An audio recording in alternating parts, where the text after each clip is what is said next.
All right. Well, are we officially have everybody back? No. People are still joining. So, Well, good afternoon, evening, depending where you're at. My name is Kevin Dunn. I'm the director of the Division of Developmental Disabilities. And I want to thank you all for taking time out of your busy days and joining us this evening to talk about Family Support 360 waiver, but also like sharing ideas, questions, feedback that you might have. Looking forward to what you have to say, and just so that you know that it is very important because we consider you as partners in this project, and we want to know what your thoughts are and be available for that. I was very excited about this platform to be able to have the ability to answer any questions that I can and get some feedback about some different ideas that we have for the family support amendment. Um, I've got a couple are actually, I think what I'll do next is I'll introduce one of my colleagues at the Division of Developmental Disabilities, Kate Anderson. Kate, do you want to kind of take it from there? Yeah, sure, Kevin. Fluffer. Thanks for that introduction, everyone. It's so good to see everyone. Glad so many people actually are joining the call today.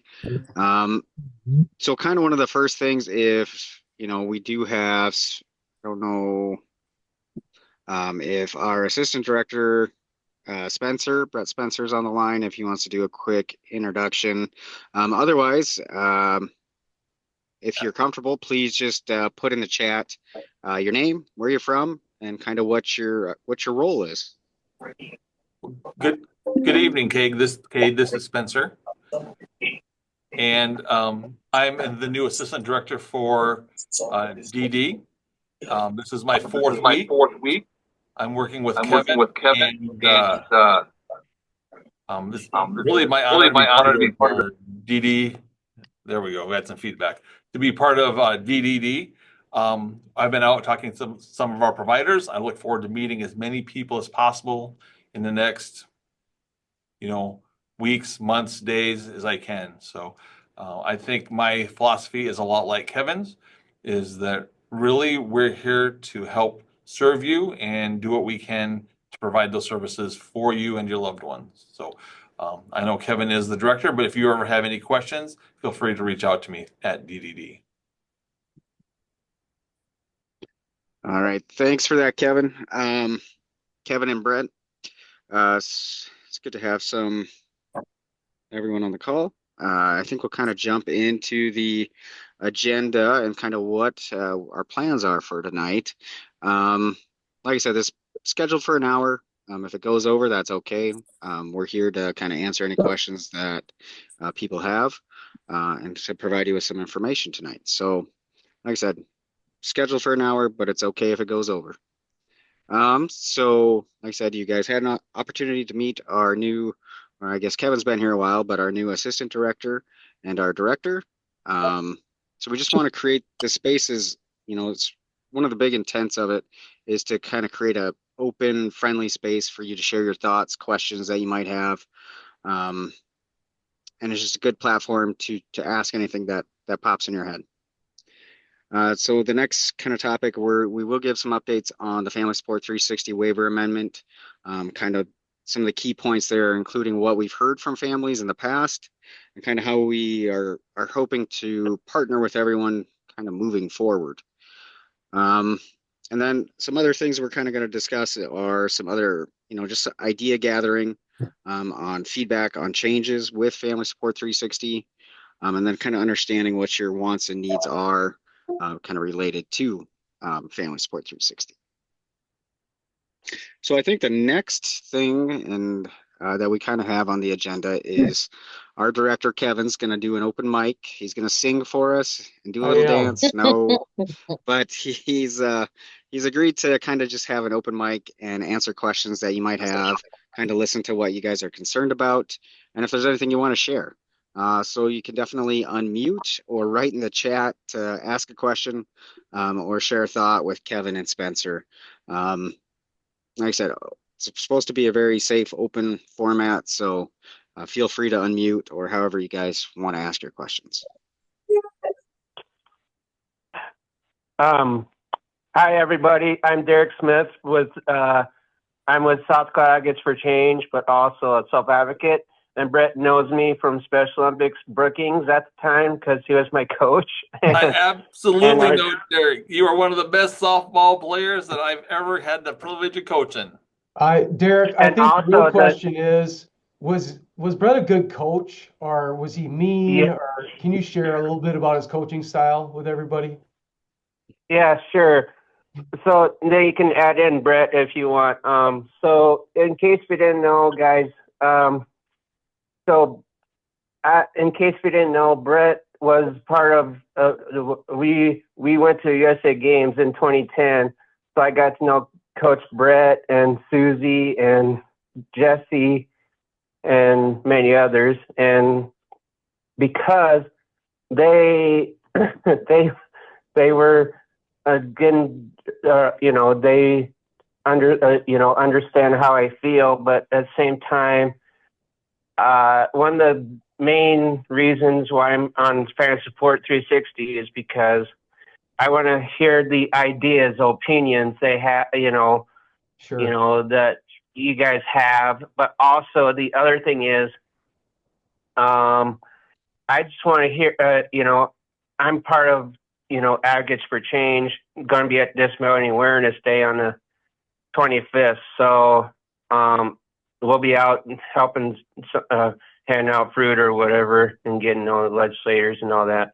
Sure. But at the same time, it just helps to know what's going on. So if you want to add in, Brett, what I was thinking of. Yeah, I know exactly what you're thinking of. Derek and I have a long history. I saw you last year. We were at Disability Awareness Day at the Capitol. We were at a retreat, and yeah, Derek, I think, is very well spoken.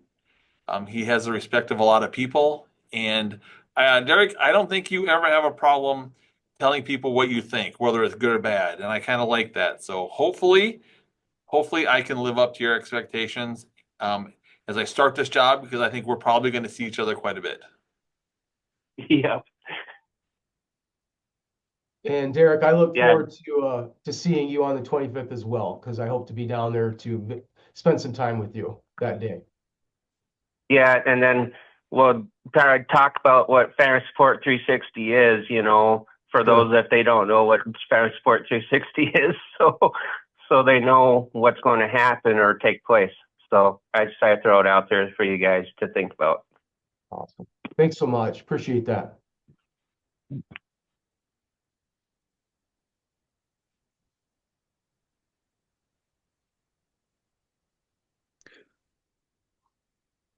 Right. Any other questions out there for Kevin and Spencer? I would be, for me, just a question for you guys to consider, but, if anybody can answer this, but, since I'm on that, the new, the Consumer Direct that I'm part of right now, Sure. it's like Parent Support 360, and then that's another good way of, like, for those if they don't know, maybe it's good to ask, we should ask each other, how do we like the Consumer Direct? What you like about it? Does it have a good, whatever? And does it really cover the costs that we want to do for our family members and our providers that we have, because we're at that point to know, how we can cover costs for all those things. That's a very good question, Derek. So how do you think it's going so far? It's just to consider, to think about. It's going pretty good for the Consumer Direct part. It's really good, actually. It's just that knowing what to expect, Sure. I'm just thinking. That's all. Okay, That's the question for you guys to think about. Thanks. very good. Thank you.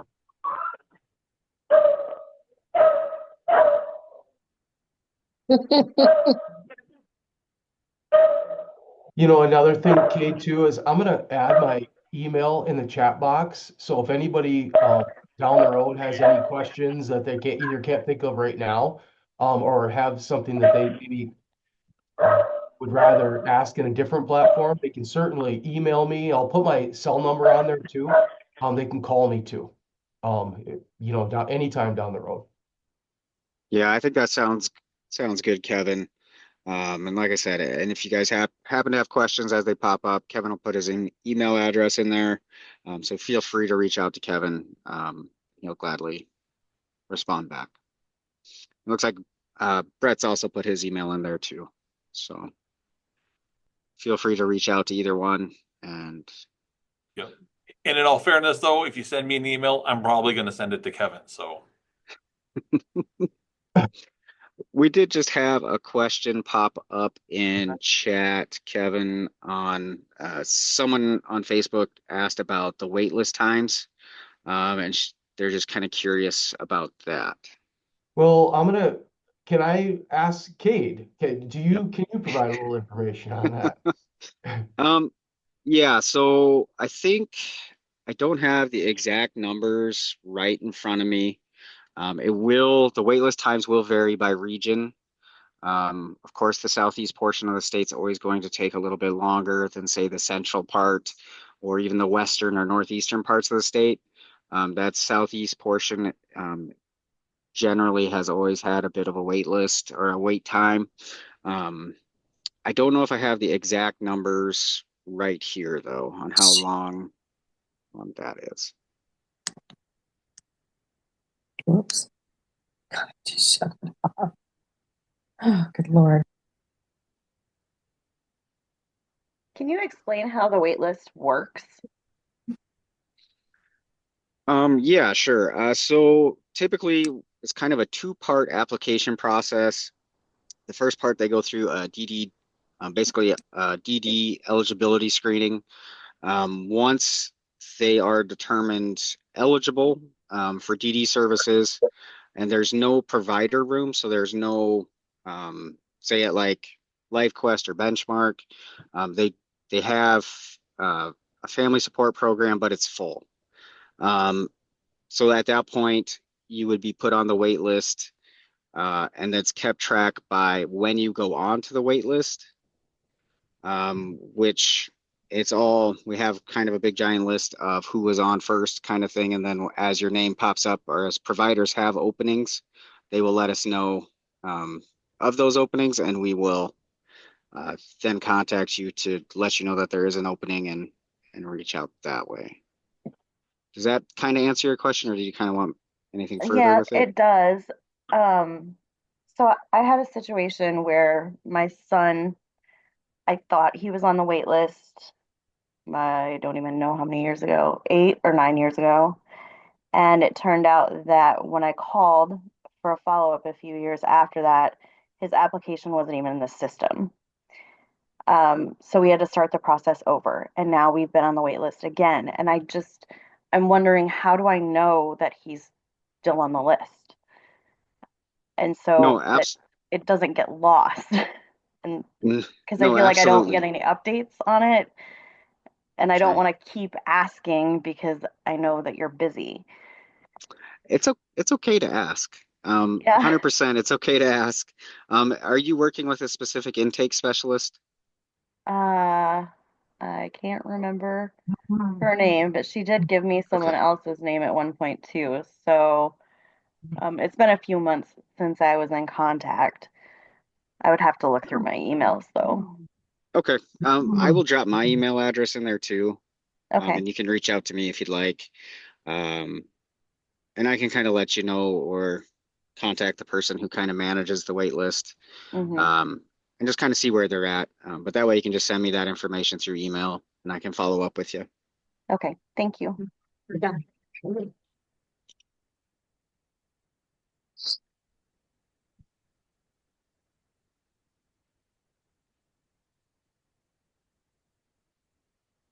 Question is, are they adding any new providers? Kate, are you aware of any new providers being added? I am not at this time. Not at this time. Right as of now, I'm not aware of any new providers coming on.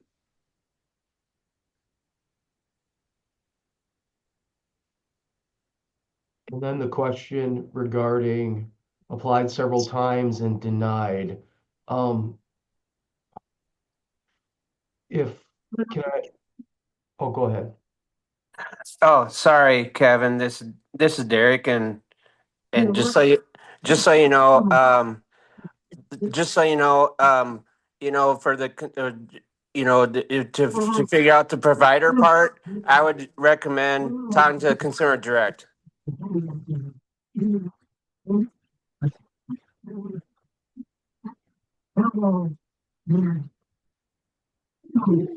As far as the question regarding being denied, if that person could email me directly and maybe I can get some more information regarding the denial, I could probably dig more into that for you.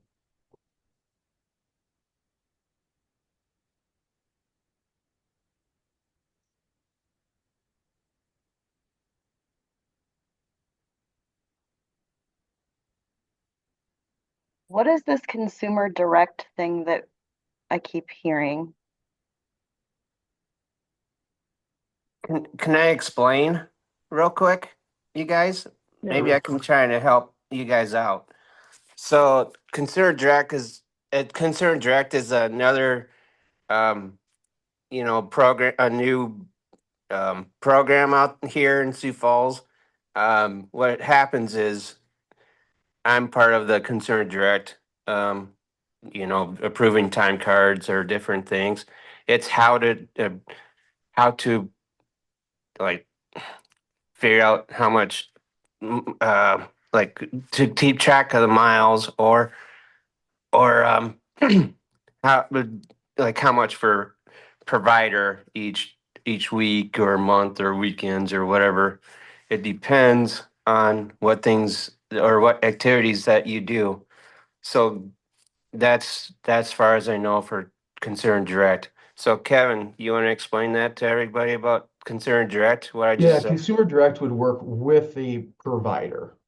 Um, and right now there isn't a openings for those providers. Kate, can you fill in the gaps So there? basically, we kind of have to separate it just a little bit. So kind of, I think what Derek's kind of talking about with providers would be like a companion care, personal care, respite care provider. And there are openings for those. Um, where there are no openings for providers is providers not willing to open a new family support program. So adding basically another family support coordinator to take on additional caseload. So that's kind of, I think, that separation between like a CSP type provider and like a companion care, respite care type provider. Um, so with Consumer Direct, they are basically a contracted company with the Division of Developmental Disabilities. So what they kind of do is they help process paperwork. Um, so they kind of help you hire your companion care, respite care, personal care provider. They kind of manage timesheets and kind of help with that, with like payroll type taxes as well.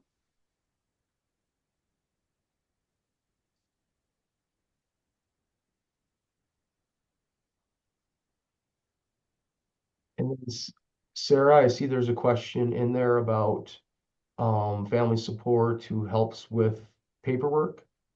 Can I ask what what barriers you're having with that? Are you if or would you prefer just to contact me directly? Sorry, I'm at a swim meet. I have 6 kids, so I can't really, it's hard for me to talk, but I just stepped out. So what I'm talking about is I have 6 children right now at home. Right now, I do believe that I have respite covered for one child. And then I'm doing like independent living for another child. I could have a couple more children that would qualify, but I'm just like, every time they're like, oh, fill it out for this kid now, fill it out for, and I'm just like, oh my goodness, it would be so helpful if somebody could say, okay, here's a family and they have several possibilities in this family. So instead of like individually, if we could actually be seen as like a family support, because I have 5 adopted children and they all have like varying levels of disabilities. So it's like every single one, it's like I'm applying for college to try to do this. And then people say, like what you just said to that other lady, like, well, who's your person? I don't know. I've applied for 360 and this program and this program and this program. And then there's the other ones and school. And it's just like, I also have a full-time job. And so it's very hard to keep up with Sure. all of this. It would just be so nice to have one person who was a little bit maybe invasive in your family to like say, hey, how can we make this a little bit more like fluent and more efficient for a family? Because like I am a controller for a company. I have 4 monitors up. If I have trouble doing this, I cannot imagine like what one of like my girl's birth moms would how she would ever receive help. Because it's very hard to continually like check in. Like I don't know who else was talking, but I had the same thing happen with my son out in Rapid City, where I thought he was registered and then they're like, no, he was denied. So actually, no, he's not on the waiting list. So like it's just very frustrating because every time you ask for help, there's like, no, oh, we can't, but here's another program. Fill out a book, fill out a book, fill out a book. And it's like, can I just have like a standard across the board book that I can give to everyone? It's all the same stuff. So I don't know. It's just pretty frustrating and hard to handle. So Sarah, I agree. I'm a former auditor.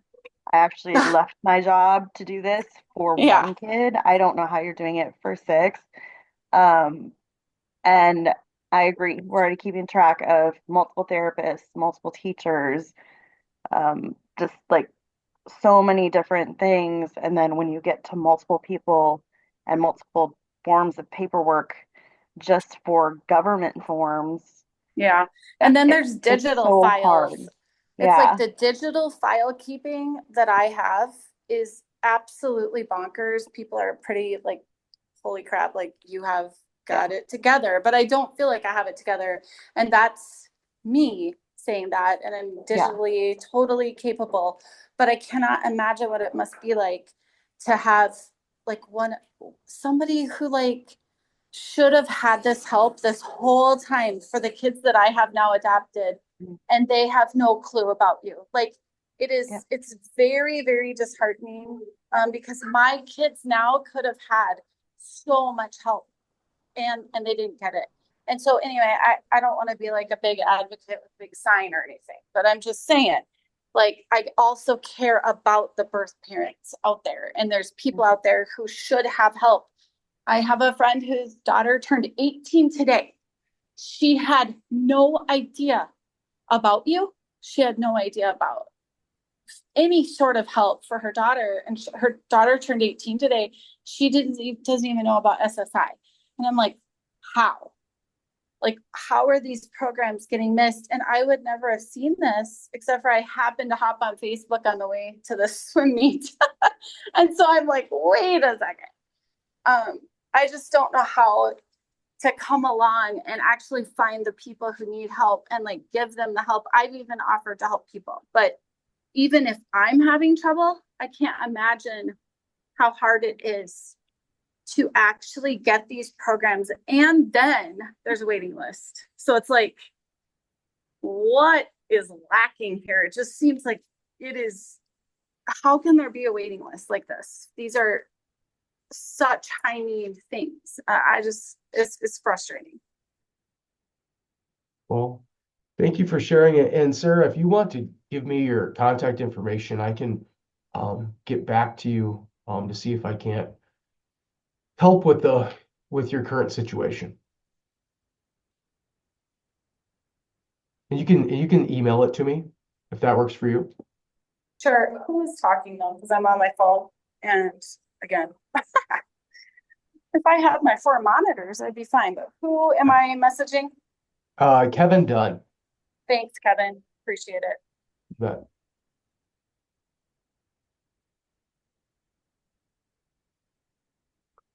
Hey Kevin, my name is Ashley DeBlau, and I have a child with a disability, and I was wondering, I'm a little concerned with all the stuff I'm hearing with government and Medicaid and the potential 40% decrease. Can you give us any idea of how that'll affect families' support and or if we should be worried? I'm not I will say that haven't been notified of any changes in Medicaid in our South Dakota system at this time. So no, really no comment at this time is the best I can give you. Sorry. No, it's just worrisome as you hear the stuff going on. Sure. Thank you.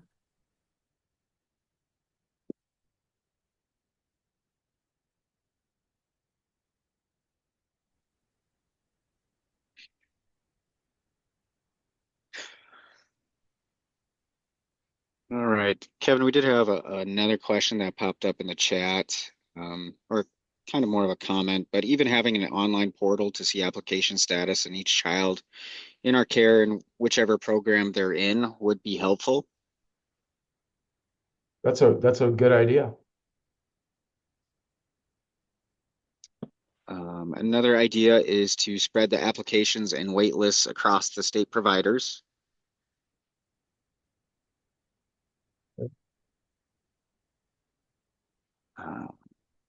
Next, there is a concept in government called one-stop service delivery that would be super helpful in this scenario just shared.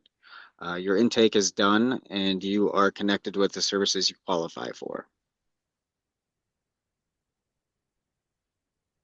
And then also, it also happened to us. We were told we were on the wait list, and then I called 3 years in and found out we were no longer on the list and had to reapply to all. It wasn't until he was 7 that we got on.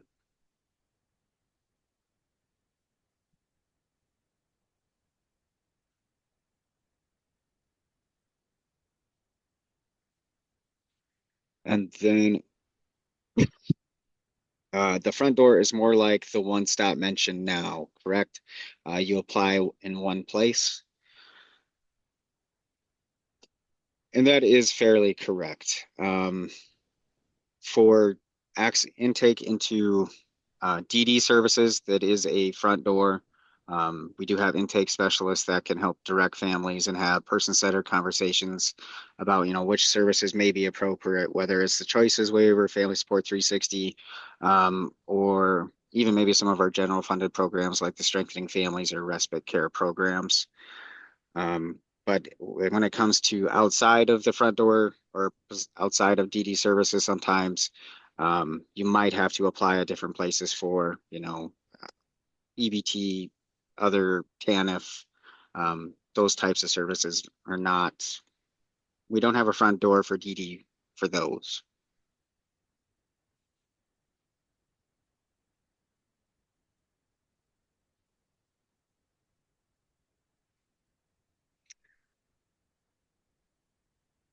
Right. Do we have any other questions for Kevin or Spencer?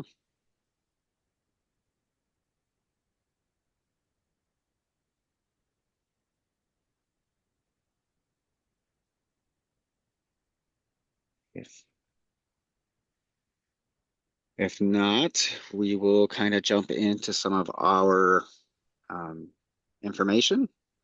And kind of one of the first things we kind of have pop up is actually a note from DSS on some recent communications. So some families have received reminders and termination notices from DSS over the last few months. This kind of started popping up around September of, I guess, last year, 2024.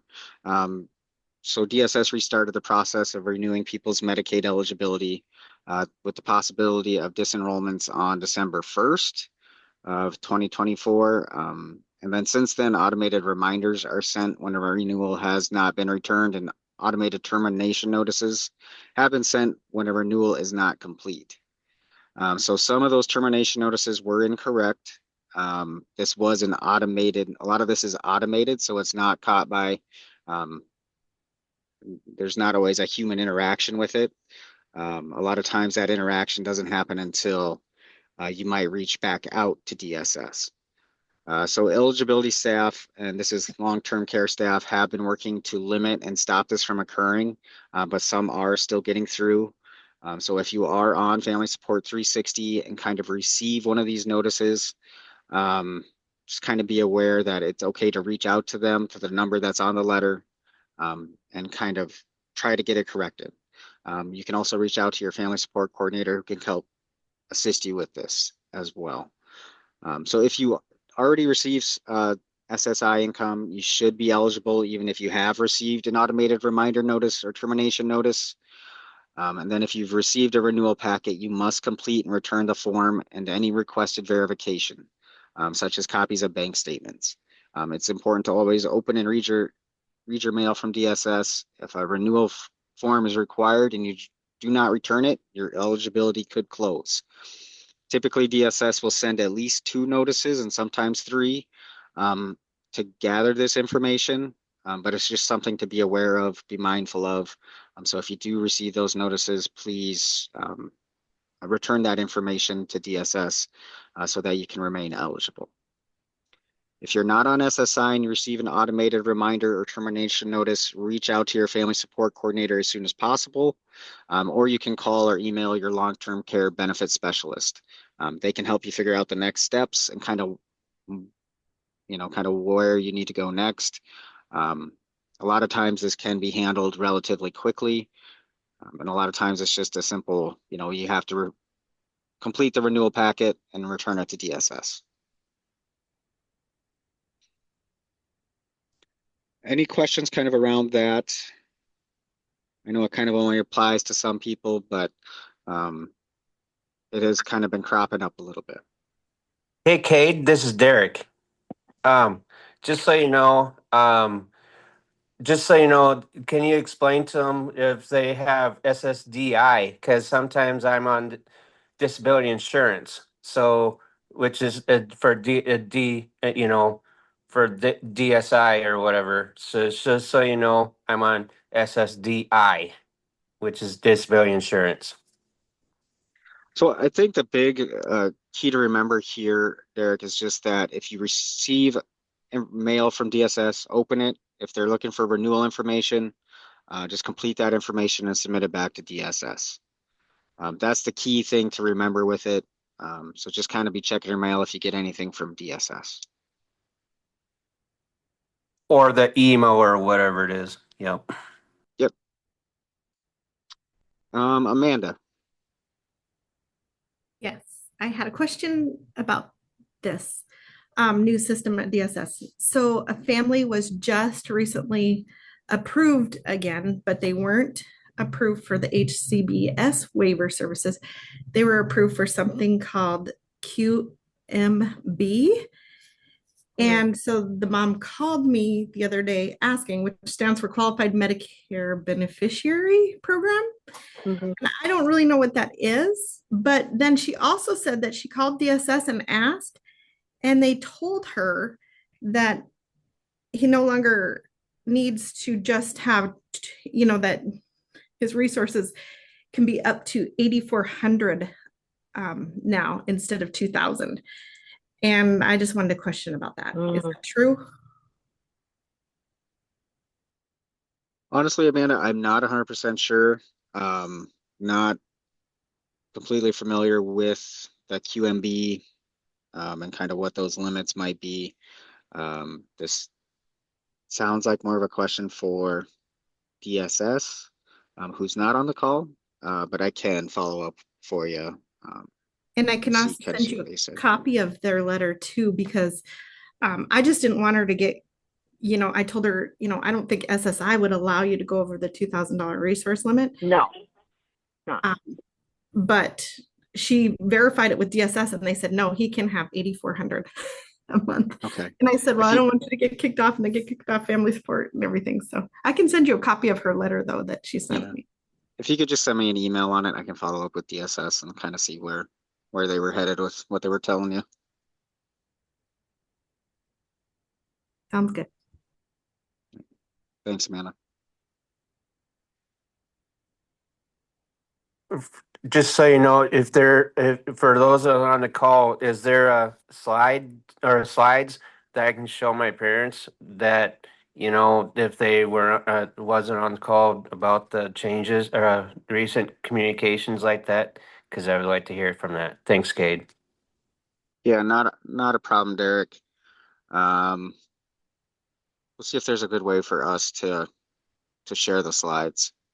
And we'll definitely, I'm just kind of gonna, I guess, anyone from A&M, are we planning on sharing the slides? Or We where we typically would? put a copy of the presentation on the DHS website. Right now we have a page that's kind of dedicated to agency with choice. We're trying to get that to become a little bit more generic for all of Family Support 360 as we kind of move into this, phase of, post everybody moving to consumer direct and working on the waiver amendment. So we'll get that online. If you Google South Dakota Agency with Choice, or if you follow kind of the pathways to the DDD from the DDD website, you should be able to access it. It usually takes us like about, a couple days to a week after the presentation or the town hall to get the slides available online. I can drop Thanks the for that. link in the chat to where those slides will be posted. Thanks, Shivani. So thanks, Tori, for doing that and just kind of clarifying that. And Derek, if you need a copy, I'll be in Sioux Falls next Thursday. I can actually bring you a copy if you need me to. Or I can see you in Pier 2, Brett, for the disability awareness. I will get a copy for you, my friend. Okay, I just want to make sure because I want to try to have a copy so I know which way to go. Yes, sir.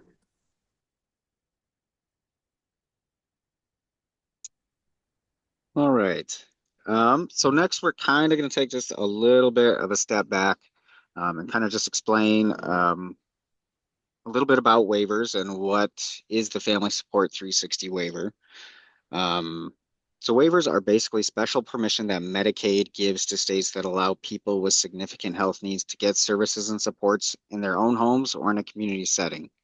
The goal is to keep people out of living in a state institution and basically to allow more people into Medicaid. So a waiver gives states more flexibility around the services they provide and how to provide them.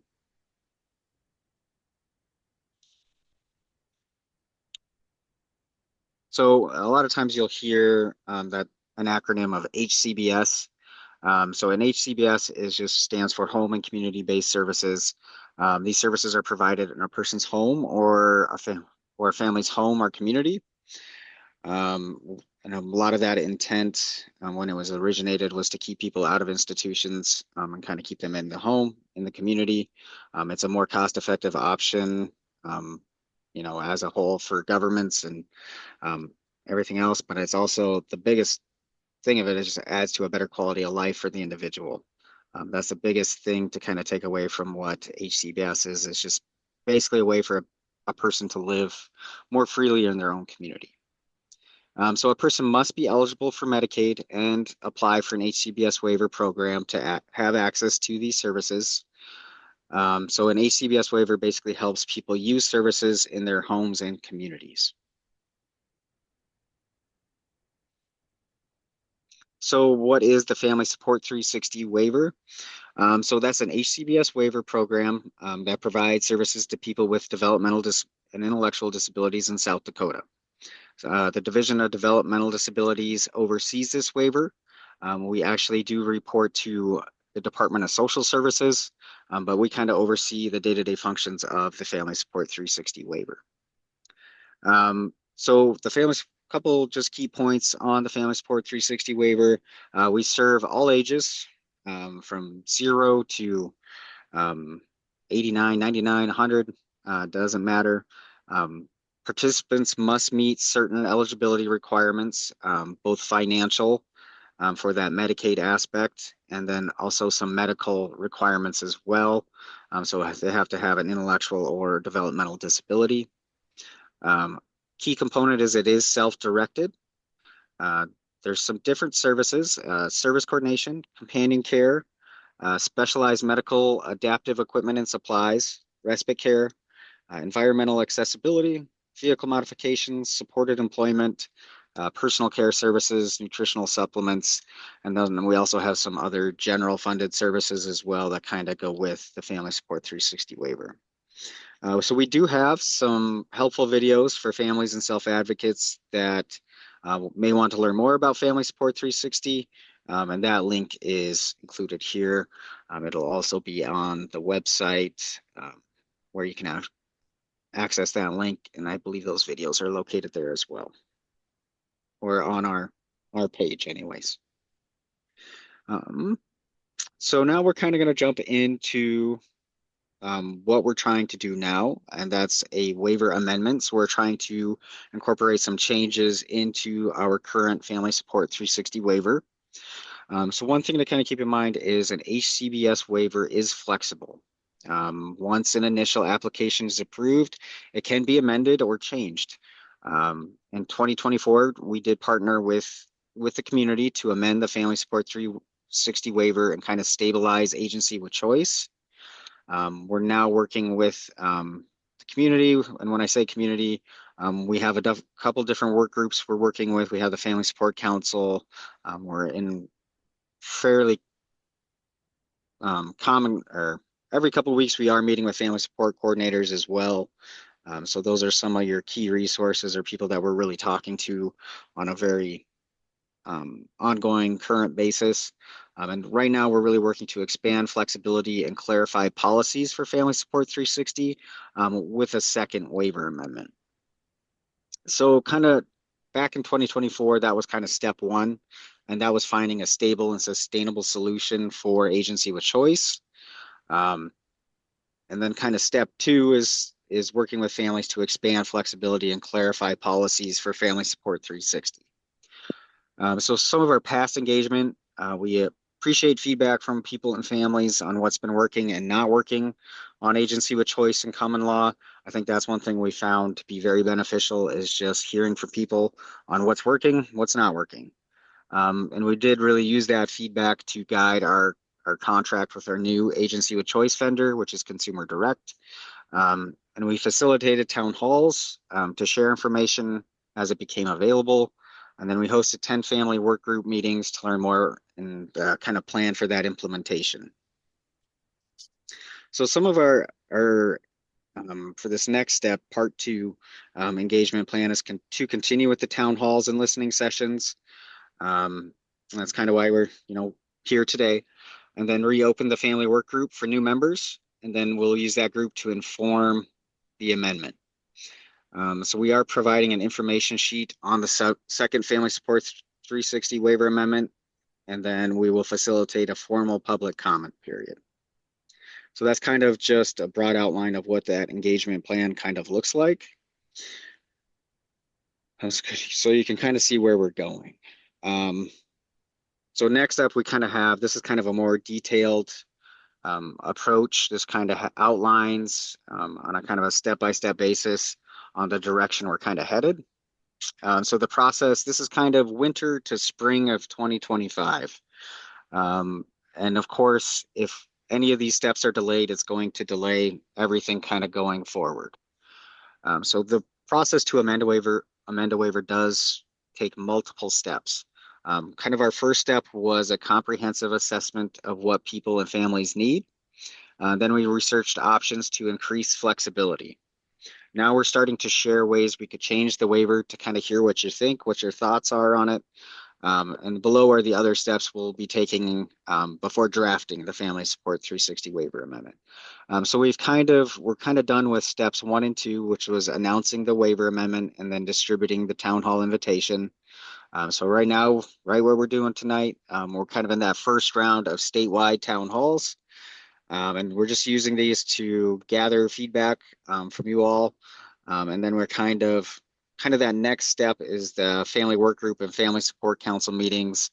Family support council is meeting next weekend in Rapid City. Or not Rapid City, excuse me. It's we'll be meeting in Sioux Falls next weekend on February 28th and March 1st. You could definitely email me for more information on that as well if you're interested. So after those, we have the second round of statewide town halls. And then after that, we'll be drafting the waiver amendment. And so kind of the next steps when we get into the spring, this is kind of spring to summer of 2025. So after we gather all this information, multiple town halls, we're going to work to draft that waiver amendment, and then we'll post it for public comment. We do have whenever we post it, there's a 30-day public comment period. So you'll have 30 days to kind of provide input. You can share your thoughts, questions with DDD, and during that public comment period, we'll want to hear kind of what's most important to you and for you and for the community. And then after DDD incorporates the public comments into the waiver, we'll submit to Medicaid for review and approval of the waiver amendment. So like I said, after the 30-day public comment period, we'll kind of resolve those public comments and submit any amendments to Medicaid. Then CMS will review the waiver amendment, and then CMS does have 90 days to review that. And a lot of times it does take the full 90 days.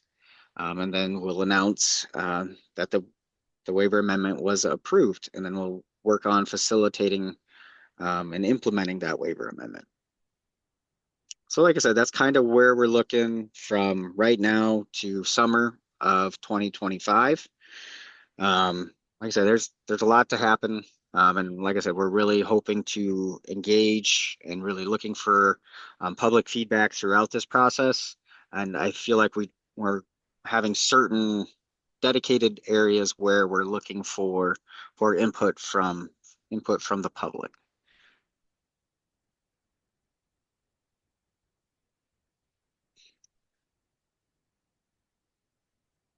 So kind of next up is kind of how would you like to engage with us? So we kind of have a Zoom poll, share out loud or write in the chat. And some different ideas kind of include surveys, attending Family Support Council, or attending the Family Support Council in person, listening tour, sharing sessions, sharing ideas with your family support coordinator to bring to us. Like I said, we do meet with family support coordinators on right now it's every 2 weeks we're meeting with them. So we are in pretty good contact with them. So there should have been a poll that just popped up for you. And we're just kind of looking for some general input on how best to engage.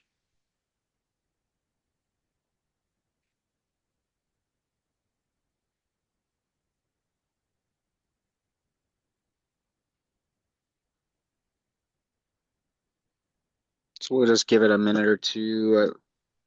Kind of looks like we're slowing down just a little bit.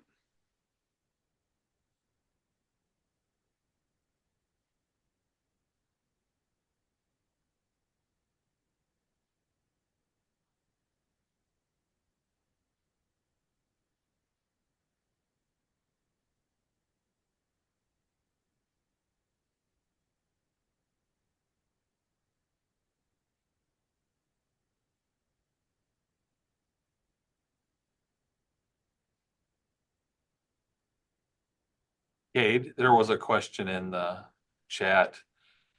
Somebody's wondering, or actually a number of people are wondering, if there's a way that the overall input can be shared with everyone. So that can help with brainstorming, and sometimes seeing other people's ideas can help bring additional ideas. So will this stuff that you get, will that be shared back out? I'm trying to think of a good way to do that, Brett. I think that is a really good idea, because it does trigger, your thoughts will trigger my thoughts, and it kind of, you know, goes down the line in a chain reaction. Um, so I do think that's a great way to gather ideas. We'll have to think about how we can maybe make that work. But I like it. I think that's a good idea for it.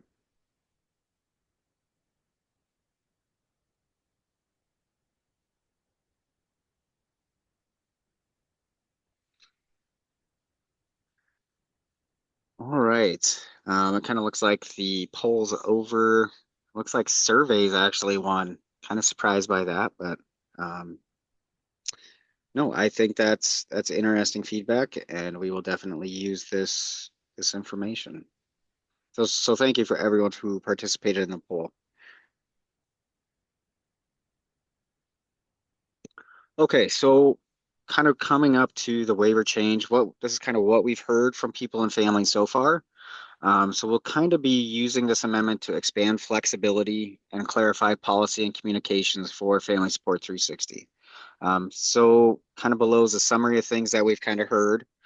And this is kind of, we've gathered some of this stuff from over the last couple of years. But just kind of, we can't change everything. And we have gathered a lot of information. A lot of people had really great ideas.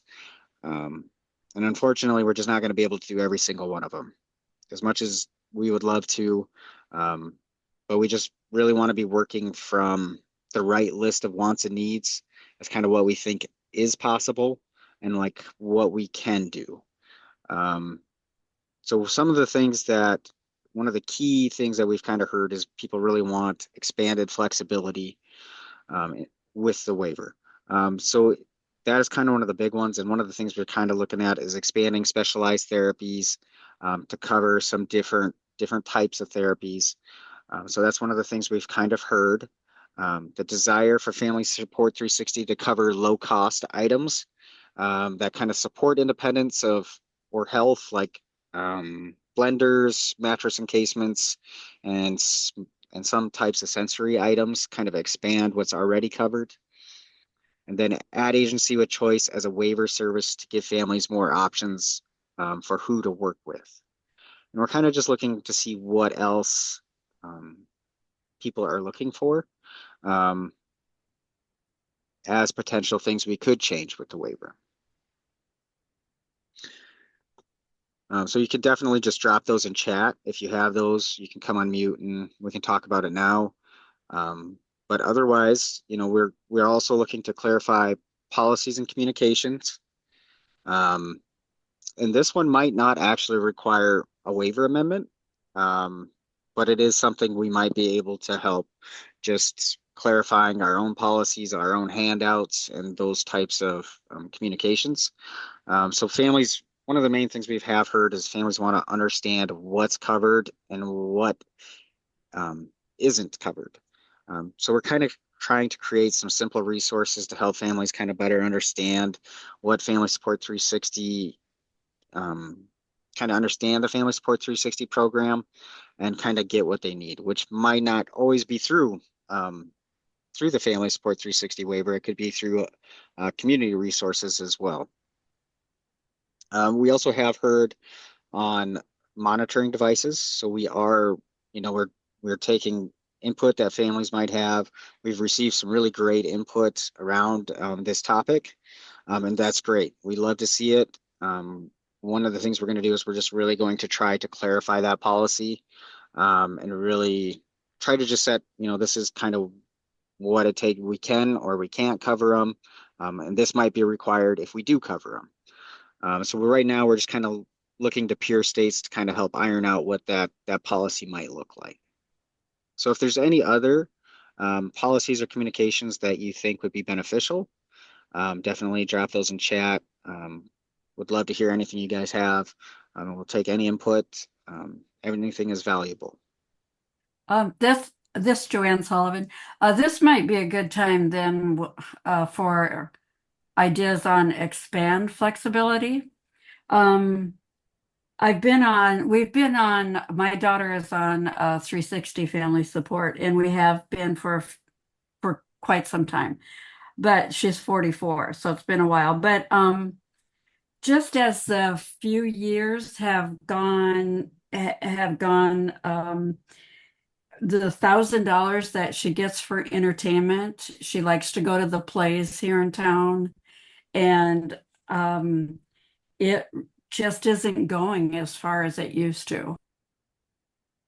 Used to be able to get to the plays, get 4 plays, and then also go to other events or other plays at the Orpheum or things that come up like that, or and it took all but about $100 of her $1,000 allotment for just the 4 plays at the pavilion this year.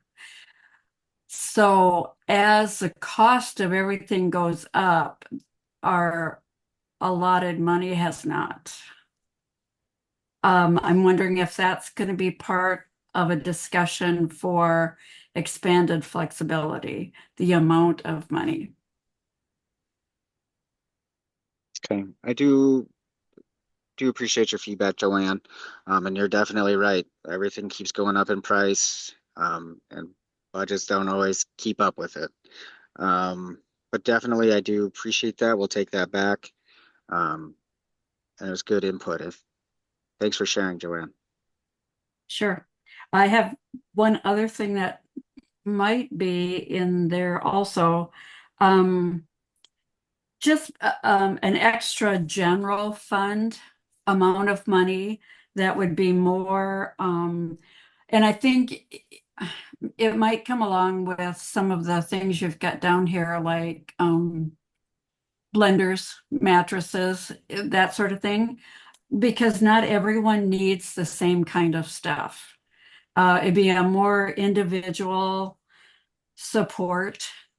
And maybe there's a general fund, because you might not know at the beginning of our year what might come up that you could use, and just to have a pot of general money that could go individually for whatever it is, such as the blender.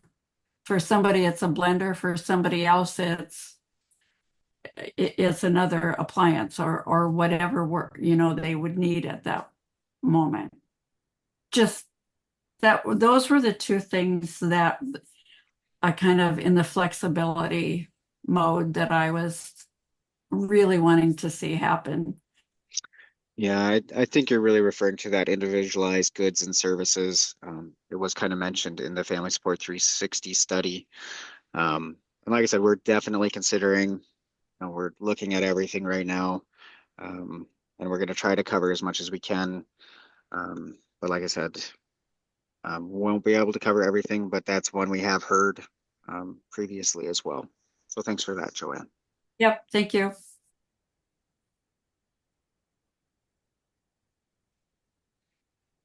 Okay, this is Derek. I'd so let you know that sorry for my hands raised, but also different things too. But I would echo what Joanne was saying, but at the same time, other thing too is, like put explain, for those that, we want to explain a little better on what the Family Support 360 waiver is, and what we heard, and what's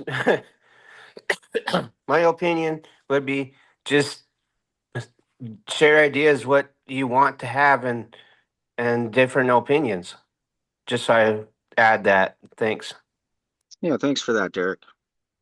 I think different opinions is always a necessary thing. So absolutely.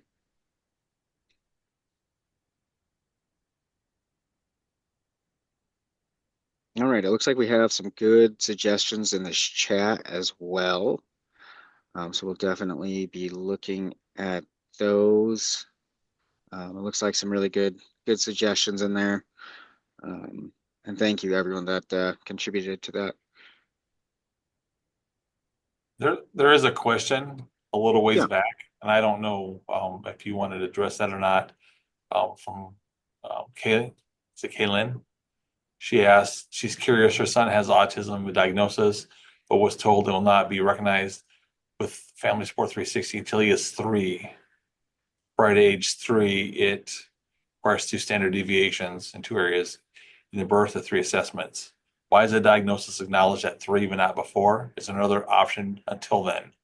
I don't know if you wanted to address that because that's more of a question than That'd probably suggestion. be a better question to either shoot through email to myself or Kevin on that. And we can kind of get into that a little bit deeper outside of this meeting.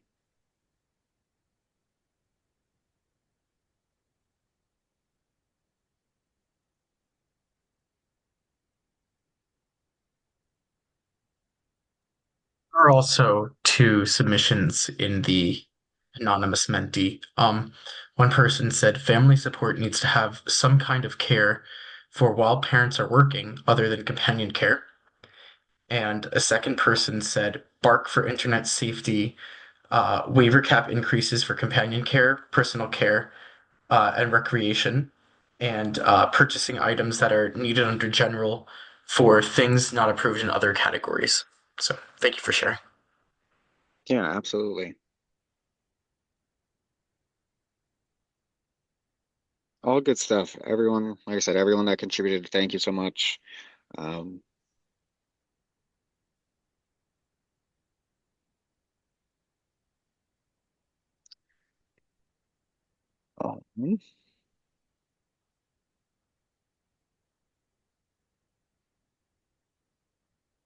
all right.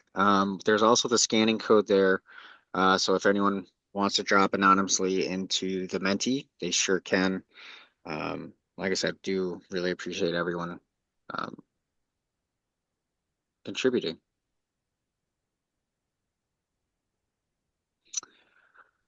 So kind of just to get in a little deeper depth on expanding flexibility.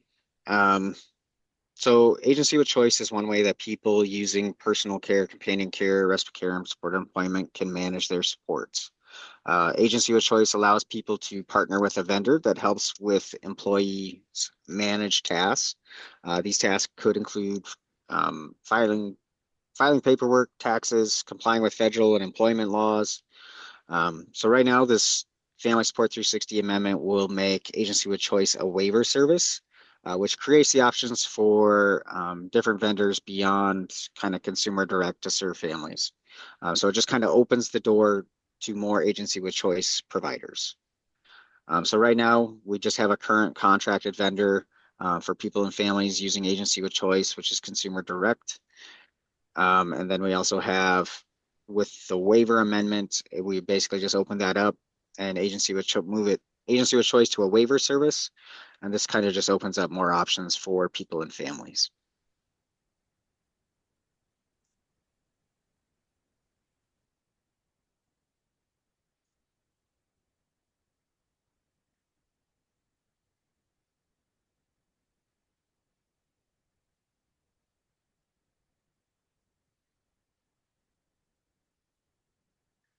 Oop, jumped too far.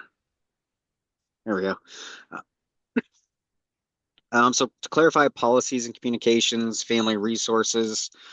So I think a lot of maybe something that we've lacked in the past is just clear communication.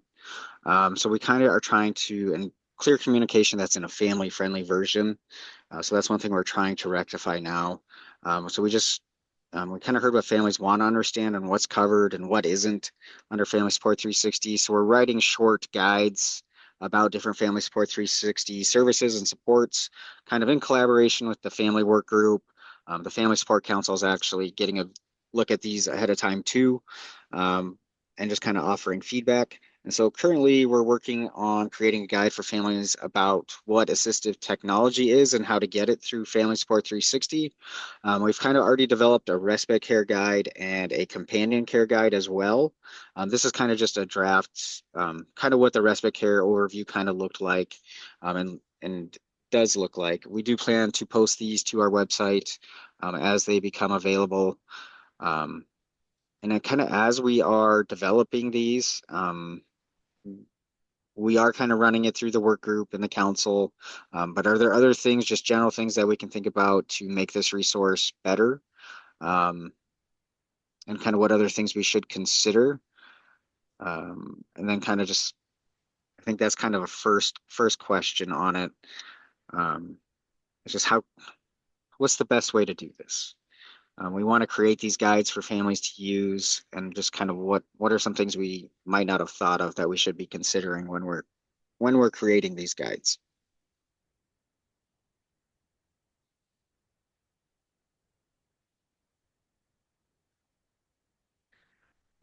And if you don't have anything right now, that's okay. Feel free to, I think most of our emails are in the chat. Feel free to reach out. Shoot us an email if you have any ideas that kind of pop up with these. Like I said, we'll be creating them for all our Family Support 360 waiver services. But as we don't want to get completely done and then we have an idea. So that's why we're kind of trying to reach out now while we're kind of just in the beginning phases of this.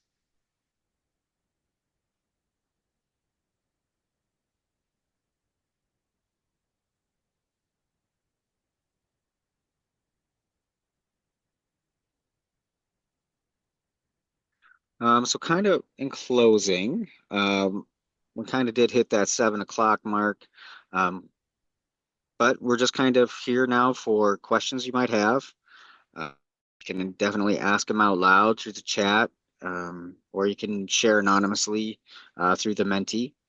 So feel free to unmute and ask any questions that you guys might have. Kate, I don't have a question, but I got a comment. Can I share? Yeah, go ahead, Kevin. All right. Well, I just want to thank everybody for once again for taking the time. This is very valuable for us in this development. We need you. We need to hear these ideas. As partners, we want to develop this for what is really actually helping families. And I know I don't say it enough, but Cade, thank you for the monumental task that you take on in this family support uh, responsibility that you've got through the division. You do a lot of work. You're available all the time, and I just want to thank you personally for the work that you've done for DD. Thanks, Kevin.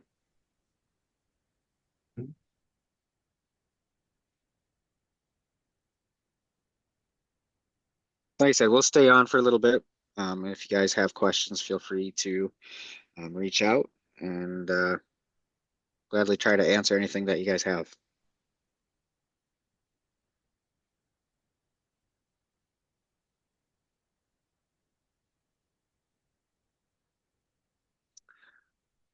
And just another note to sign up for DDD emails. Thanks for your feedback today. If you're not receiving emails from DDD, sign up now by scanning the QR code. That's an option. You can also sign up for DDD emails using the link that's in the PowerPoint as well.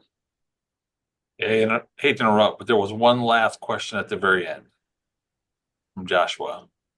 Okay. I don't know if you wanted to grab that one before we take off, but it was a good absolutely. For those participants using Consumer Direct Care Network as an agency, will they be interested in another network if possible? That's probably more of a question for the entire group. If anyone's still out there or has input on that. Cade, this is Derek. Yeah. Go ahead, Derek. And for those if you don't know, I'm on that family support work group with Carrie Geppert and many others, and Aaron and others. And I think, that's the topic we'll be talking about on Wednesday's group for the family support work group. If they want to be part of the work group, now's the time to be on Wednesday night's group.